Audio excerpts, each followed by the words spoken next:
Isunya terdapat orang yang positif tetapi tidak bergejala. Sudah tentu alat penyukat suhu juga tidak dapat mengesannya. Jadi apakah relevan alat ini digunakan? Apakah terdapat SOP lain yang boleh membantu dengan lebih berkesan lagi? Dan yang kedua ialah memandangkan negara kita akan berpindah daripada pandemik kepada endemik. Adakah kerajaan akan terus menggunakan penggunaan buku catatan, imbasan QR code dan alat penyukat suhu setiap kali memasuki premis, dan adakah denda kesalahan akan turut berubah? Terima kasih. Terima kasih. Kuala Krai, sila Timbalan Menteri. Terima kasih Yang Berhormat Kuala Krai. Memang betul, kita ini mengarah kepada situasi endemik. Pandemik bermakna di seluruh dunia, banyak tempat, banyak negara. Tetapi endemik ini apabila kes sentiasa berada tetapi tidak dalam angka yang tinggi. Dan apabila kes ada yang tinggi bermakna dia sudah masuk epidemik ataupun wabak. Jadi inilah keadaannya yang kita pernah lalui juga. Kita ada kes-kes endemik seperti denggi dan sebagainya. Apabila endemik ini bermakna kita berjaga-jaga. Tuan yang betul, hari ini rakyat Malaysia sudah sedar. Alhamdulillah, syukur. Kalau kita hari ini masuk ke premis tidak buat check-in MySejahtera, semua orang akan tengok kita.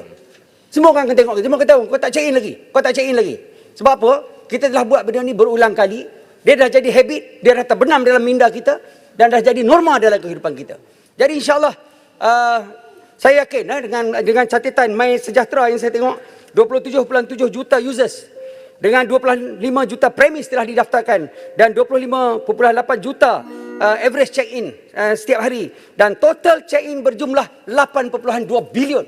Jadi bermaknanya rakyat sudah sedar dan insaf dan rakyat akan bersedia untuk meneruskan kehidupan dalam suasana endemik. Maknanya kita jaga kita ambil vaksin, kita jaga kebersihan kita ikut SOP dan sama-sama kita ingat mengingati antara kita. Saya ucap terima kasihlah pada Yang Berhormat Kuala Krai. Ada soalan yang sangat penting untuk bagaimana rakyat nak pergi pada masa depan. Terima kasih Tuan Yuto. Terima kasih Tuan Menteri. Terima kasih.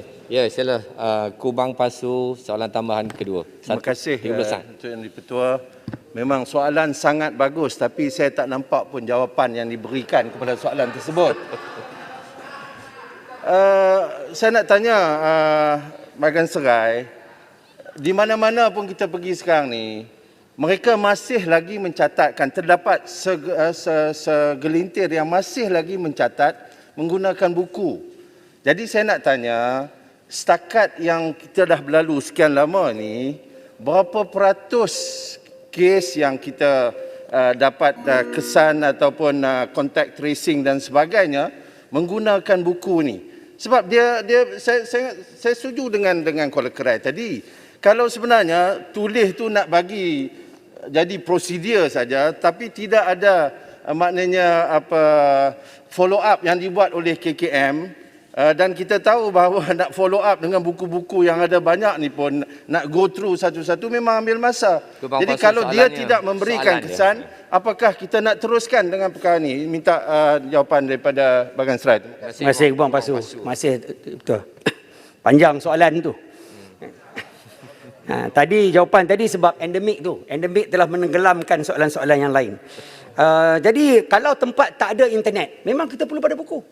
Malah pada awal jawapan saya telah nyatakan menulis dalam buku dengan betul dan jelas. Barulah orang boleh nampak. Ini nombor telefon pun tak betul, nama pun tak habis, tulisan pun tak boleh baca. Ini penting. Sebab tu kita hari ini sebagai rakyat di bawah sana, kalau kita tidak ada kita nak check in dengan MySejahtera, maka kita perlu tulis dan harap premis semua menyediakan buku dengan baik supaya apabila penguatkuasa dan pekerja healthcare staff kita ni bergerak, mereka dapat buat perkara yang betul. Dan jangan kita petikai sebab kerja-kerja memang telah dijalankan. Saya tengok di parlimen pun Tuan Dia Betul, pegawai-pegawai daripada Kementerian Kesihatan ada di bawah sana. Dia tengok saya siapa tak ikut, siapa tak pakai mask, siapa pakai mask tak betul dan sebagainya supaya kita semua selamat.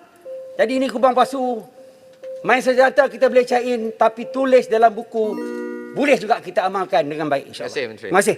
Terima kasih Timbalan Menteri. Soalan tambahan. Saya telah bagi soalan tambahan kedua dah. Tapi isu ini penting, kita kena buat setiap hari kat luar sana, Tuan Speaker. Saya beri 30 saat, sila. Baiklah, saya nak tanya Kementerian Kesihatan mengenai SOP ini kerana ini adalah tahun kedua kita mengalami COVID. Tapi SOP Kementerian Kesihatan masih berdasarkan SOP COVID tahun 2020 Mac. Macam kita tak pernah tahu apa-apa mengenai isu COVID. Hari ini kes COVID positif banyak tak ada simptom. Tapi kita kena cek suhu. Jadi soalan saya kepada Timbalan Menteri, bukankah patut kita review SOP yang langsung tidak terpakai hari ini? Baik, terima kasih. Ya, Segambut. Terima kasih Segambut. Soalan yang sangat baik. Dah kita memasuki era, kita akan memasuki endemicity. Jadi soal tentang SOP banyak yang akan diperbaiki dan perbarui. MKN dengan nasihat KKM sudah pasti akan duduk memikirkan bagaimana SOP yang banyak tu dapat kita kurangkan dan menepati suasana endemik yang kita akan lalui nanti. Terima kasih. Terima kasih, Menteri.